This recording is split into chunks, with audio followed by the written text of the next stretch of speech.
Tosin completes his move to Chelsea Football Club. Here he states, I am here at Chelsea to win. I want to win.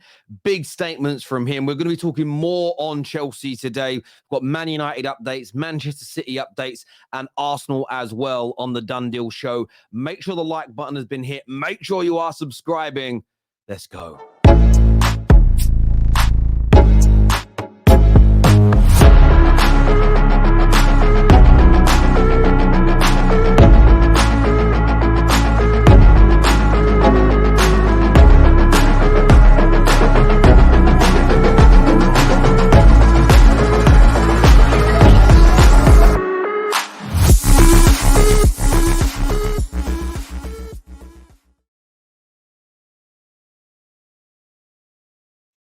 Before confirming the move, I gave Sterling and Cole Palmer a call, and they had nothing but positive things to say about the club and the project. Tosin here confirming why he has become a Chelsea player, shared, of course, by the brilliant Fabrizio Romano. And look, I think for the last week, we have all known that this deal was going to go through. There was talk of a late hijack attempt from Man United, but as I stated on the Done Deal show, the Top 6 show last night, I didn't see a cat's chance in hell of Manchester United being able to pull that off. And subsequently, they didn't. And Tosin is an excellent signing for Chelsea on quality, on experience, an excellent age profile, and clearly somebody that has bought into the project that hasn't gone according to plan so far, but has heard internally there are real green shoots of hope. Some of the players, look, we know the players weren't even happy with Poch going because they felt that he started to turn things around. However, putting that aside, a lot of the players happy to still be at Chelsea. And I think that's a real positive element for Chelsea fans to consider here. Rivals are always having a go at them. They copy other people's transfer rumors, transfer links. That's a bit of bitterness for me and a bit of banter all kind of wrapped into one. Tosin is an excellent signing, and it sounds like the players are behind this move. Chelsea fans, give us your reaction. We knew the deal was done a few days ago in all intents and purposes, but it's now confirmed. And the first bit of real business done by any of the traditional top 6 so far this summer.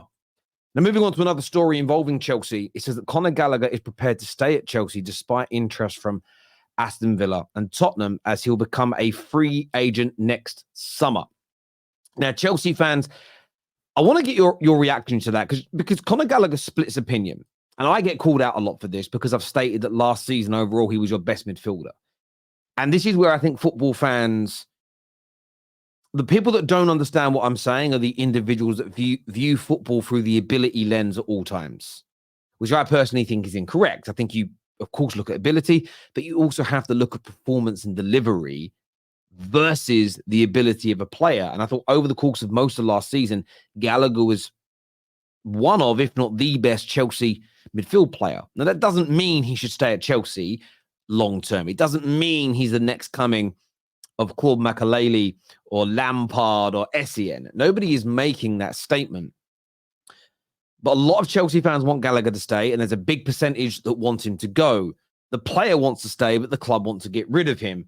The player is suggesting, I'm not just going to go to Aston Villa or Spurs. I might wait until I'm a free agent. I could earn more money.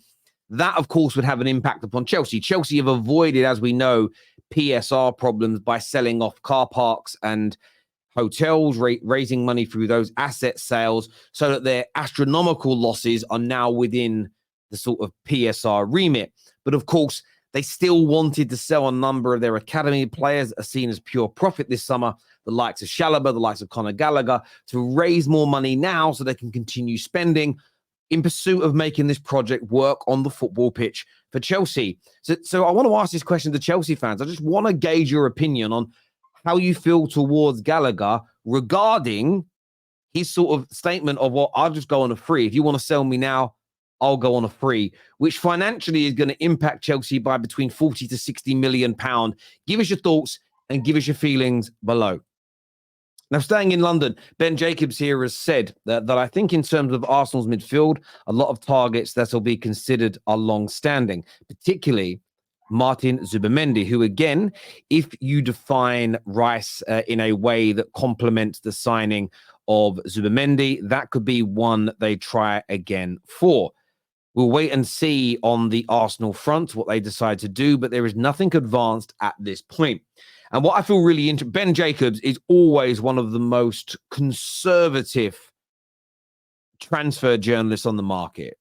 I remember famously with the Christian Eriksen situation, most outlets were saying it's almost done to Man United. He was still playing it down as not advanced at any point. 2 days later, he was holding a shirt. And that is because Ben Jacobs, what I love about Ben Jacobs, he doesn't want to mislead. He isn't interested in being the guy that gets a scoop, interested in being the guy that was first. He's interested in reporting the information as he is being told. Now, we know Martin Zubimendi is a big target for Arsenal. This claim from Ben Jacobs makes me feel like the deal might be further along than it really is. As I say, he plays things down a lot. He really, really does. And that's credit to him. Other outlets across Spain are suggesting that Arsenal are ready to pay the release clause, which, again, I've read 3 different reports. It ranges from 45 to 55 million, depending upon which outlet you look at. And I think Arsenal need to get this deal done. I think Arsenal have got to bring in Zubimendi. I look at the price of Šeško. I look at the price of Zubimendi. And you're looking at a combined total of around 90 to 100 million for the two of them. Decent age profiles, wonderful talent, good physically, played in top leagues. I can't fathom why Arsenal wouldn't get this done. I cannot fathom why they wouldn't do it.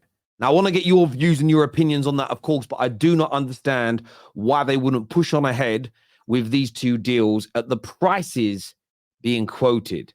I wish Man United were doing both these deals. I think they're both phenomenal. I really, really do. So give us your thoughts and give us your feelings below. Remember to stay up to date with all these stories. We have a couple of journalists working for us this summer in the transfer and notification group chat on Telegram. There's no spamming in there. It's literally only the admins that can post. Nobody can see your number. Nobody can get your details. It's a great way to stay up to date with what's going on, plus our content, which I know the majority of you love and enjoy. So scan the QR code or find the link in our description below and sign up now. Moving to Manchester, and I'm not surprised to see this story. It says Manchester City have identified Adam Wharton as a long-term transfer target in their bid to revamp the midfield. And I am not surprised in any capacity to see this news. Adam Wharton has come to the Premier League from the Championship and been an absolute revelation, a key component in why there was such an improvement in the second half of the season from Crystal Palace. He's rightfully in the England squad, and I am excited about the prospect of England's midfield with him and, of course, Manchester United's Kobbie Mainoo.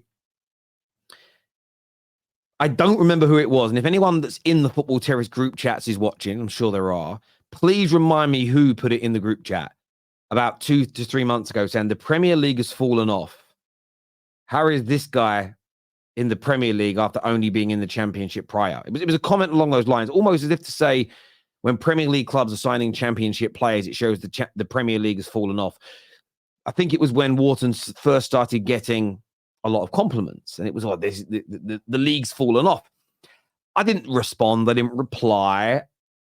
I just sat back and absorb the information, I suppose. That's all I really did. I just sort of kept my powder dry. I do that a lot in our group chats. I just sit back and absorb and wait for things to pan out. And now when I look back to that, or maybe I should try and find it. It's probably in the group chat still. I'm sure they haven't deleted it. Adam Wharton is an absolute star in the making. Doesn't mean he's going to get to the end of the rainbow because he has to continue to work hard.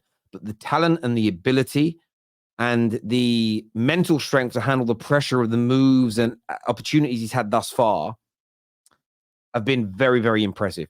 Players like Wharton and Mainoo have seldom had respect within the English footballing fraternity. We've had players close to them before, like Michael Carrick, who were actually looked at as worse players than the likes of Scott Parker, Steve Sidwell, because English football fans for a long time, our palette when it comes to our midfielders, it's yes, ability's key, but it was, do they crunch into tackles? Do they run around a lot? And do they score screamers? And if they didn't do one of those three things or a combination of those three things, they were written off. And you see sort of the reverse of this when it comes to Roy Keane. People focus on his aggression and his passion on the pitch, and they ignore his amazing technical ability as a football player. And Kobbie Mainoo and Wharton fit into this category. Now, Kobbie Mainoo has got clutch goals in him, as we've seen him get FA Cup final winning goals.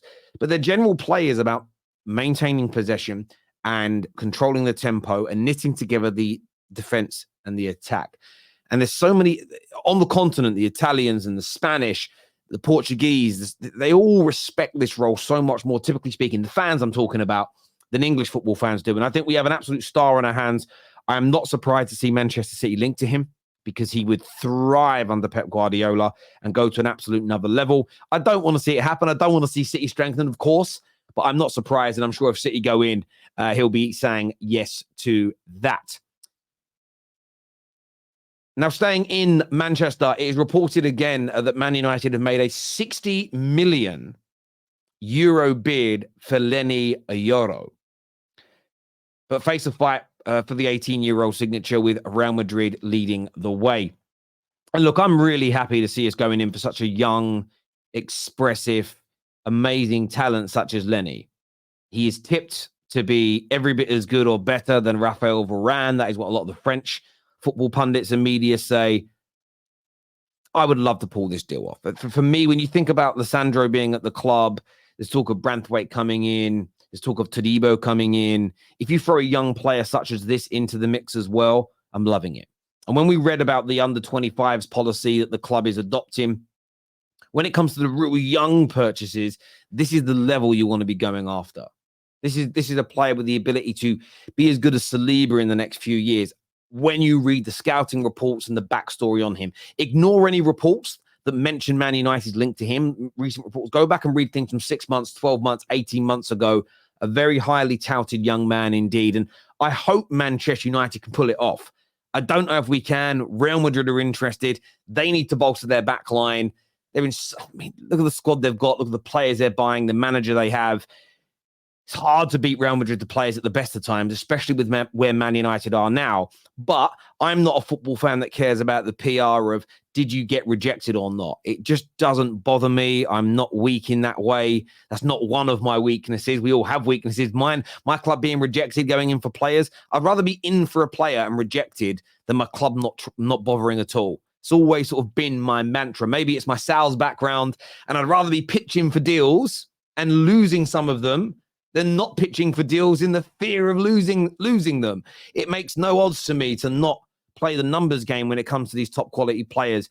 I know that football clubs try and protect themselves all the time now with the, concrete talks haven't started. Yes, we're interested, but nothing has advanced. So they can pull away. And they especially say these things at times when they fear they're not going to get the individual. So they can say, but we never advanced it. We never made, we put a bid in via WhatsApp. We rung someone and asked a question. An intermediary spoke, but we never put an official bid in, so we weren't rejected. Football fans should push back on this notion because I think it's boring. I think it's weak. Man United get rejected. We get rejected. I can take it on the chin. It's not going to change how I feel about my club. It's not going to change how I feel with my day. It's not going to make me feel less of a person because the football club was rejected. Otherwise, none of us should feel like good people because all our clubs get rejected. It's crazy. But let me know what you think about that deal and all the others we've spoken about on the Done Deal Show today. Until next time, take care. Goodbye. God bless. And I'll see you all again soon.